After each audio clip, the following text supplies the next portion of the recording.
अक्सर ऐसा होता है कि बेहतरीन शॉट्स बनाने के बाद भी व्यूज़ एक जगह जाके अटक जाते हैं। आज के इस एक्सप्लेनर में हम YouTube शॉर्ट्स एल्गोरिदम की उन तकनीकी बारीकियों और सटीक मैकेनिकल स्टेप्स को डिकोड करने वाले हैं जो इस पूरे खेल को पूरी तरह से पलट सकते हैं। अब जरा इस नंबर पर गौर करते हैं।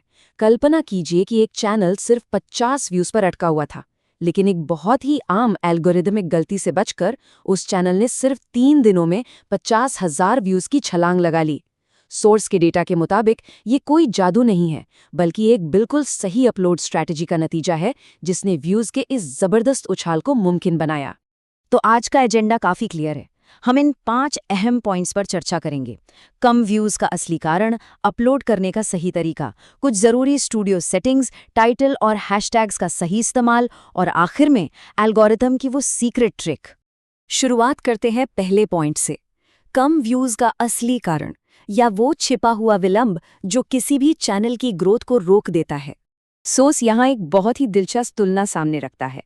ज़्यादातर क्रिएटर्स की आदत होती है कि वो सीधे क्रिएट अ शॉर्ट बटन का इस्तेमाल करते हैं, लेकिन सच तो ये है कि यह तरीका त्रुटिपूर्ण है।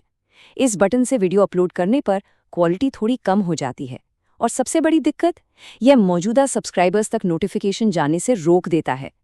इसकी तुलना में अपलोड अ वीडियो का विकल्प एल्गोरिदम के नज़रिए से कहीं ज़्यादा फायदेमंद है।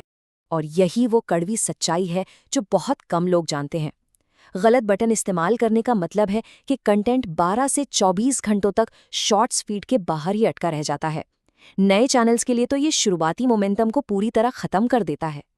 जाहिर है, जब तक वीडियो फीड में जाएगा ही नहीं, तब तक व्यूज आने की गुंजाइश बिल्कुल जीरो रहती है।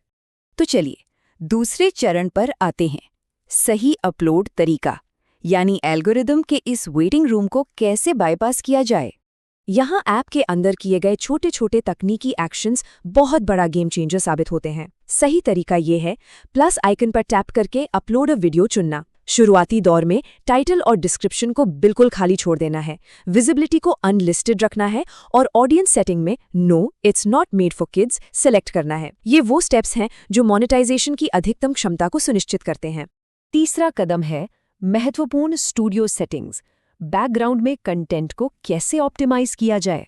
अपलोड अ वीडियो चुनने का असली जादू अब यहाँ देखने को मिलता है। जो प्रोसेस 12 से 24 घंटे ले सकता था, वो अब सिर्फ 5 मिनट में पूरा हो जाता है।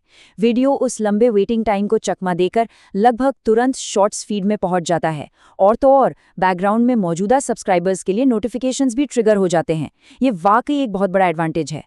चौथा पॉइंट, टाइटल, हैशटैग और सही कैटेगरी। एल्गोरिदम के अनुकूल मेटा डेटा कैसे लिखें। कई बार मेटा डेटा के साथ ज़रूरत से ज़्यादा प्रयोग करना ग्रोथ के लिए नुकसानदायक हो जाता है। सोर्स के पैरामीटर्स यहाँ बिल्कुल स्पष्ट हैं। एक कैची टाइटल इस्तेमाल करना है जिसमें मेन कीवर्ड और इमोजी शामिल हों।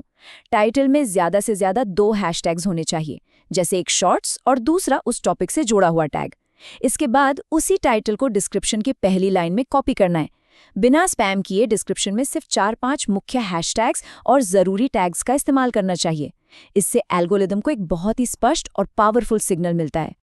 एक और चीज़ जिससे कोई समझौता नहीं किया जा सकता, वो है एकदम सटीक और रेलेवेंट कैटेगरी चुनना। ये कदम सीधे तौर पर एल्गोरिदम को ट्रेन करता है।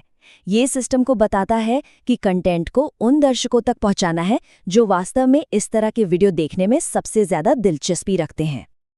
और अब आते हैं 5वें और सबसे आखिरी चरण पर, एल्गोरिथम की सीक्रेट ट्रिक। ये अंतिम शेड्यूलिंग कैटलिस्ट की तरह काम करता है।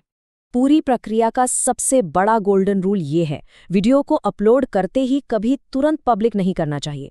सोर्स के मुताबिक अनलिस्टेड वीडियो को कम से कम 1 या 2 घंटे बाद के लिए शेड्यूल करना चाहिए। ये बैकएंड सिस्टम को थोड़ा सांस लेने का समय देता है।